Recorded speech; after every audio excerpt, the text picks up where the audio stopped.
ہوتی رہے گی، قرآن کریم جس گھر میں موجود ہے اس گھر کی حفاظت ہوتی رہے گی، قرآن کریم جس سینے میں موجود ہے اس سینے کی حفاظت ہوتی رہے گی۔ قرآن کریم ایک تمام حفاظتوں کا سرچشمہ ہے، اسی لیے کسی کتاب کا حافظ نہیں ہوا۔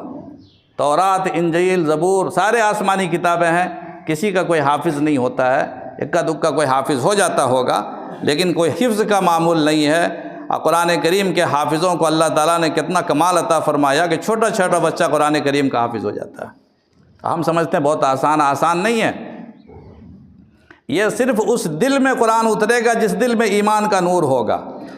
اس دل میں قرآن کریم نازل ہوگا جس دل کو قلب محمدی سے مناسبت ہوگی، اور جو شخص بھی اس سے محروم ہو جائے گا اپنے عمل کے ذریعے سے، اللہ تعالیٰ اس کے دل سے آہستہ آہستہ قرآن کو چھین لیں گے، قرآن کے نور کو سلب کر لیں گے۔ اس لیے حفاظ کی بھی ذمہ داری ہے کہ وہ اپنے قرآن کریم کی قدر کریں، ان کے ماں باپ